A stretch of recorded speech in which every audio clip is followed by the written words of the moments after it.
खबर शामिल कंदासीं। जिसका मरकज़ी अगवान फ़कीर इमदाद मंगी, हनान अब्बासी, मुजीबुर रहमान, भेलार कलब, अब्बास हैदरी चयो आहे त सिंध हुकूमत कराची रवादारी ते लठबादी तशद्दुद करे जिस्कम जे अगवान डॉक्टर नियाज़ कालानी, जिस्म सरबराह रियाज़ चांडियो समेत गिरफ़्तार कयल समूरनि अगवाननि ऐं कारकुननि खे 24 कलाकनि अंदरि आज़ाद न कयो वियो त सॼी सिंध में सख़्तु एहतिजाजी तहरीक शुरू कंदासीं।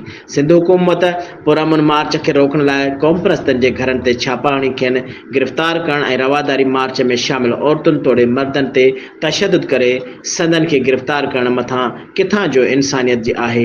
हुक्मराननि इक़्तिदार नशे में इंसानियत जो समूरियूं हदूं ओरांगे छॾियूं आहिनि। सिंध खे इंतिहा पसंदी जे हवाले थियण न ॾींदासूं, छो त सिंध सदियुनि खां सूफ़ियुनि दरवेशनि ऐं इंतिहा पसंदी खां पाक सिंध रही आहे। हुन चयो त पीपी हुकूमत इंतिहा पसंदी आॾो मजबूर थी करे रवादारी मार्च खे रोकण जी भरपूर कोशिशि कई आहे। हुननि चयो त ग्रीन पाकिस्तान जे नाले ते सिंध खे तबाह करण जा मनसूबा जोड़िया पिया वञनि, पर सिंध जा माण्हू सिंधु दरिया कैनाल अॾण न ॾींदा। सिंध जे लखे एकड़ ज़मीनूं बर्बाद थी वेंदियूं।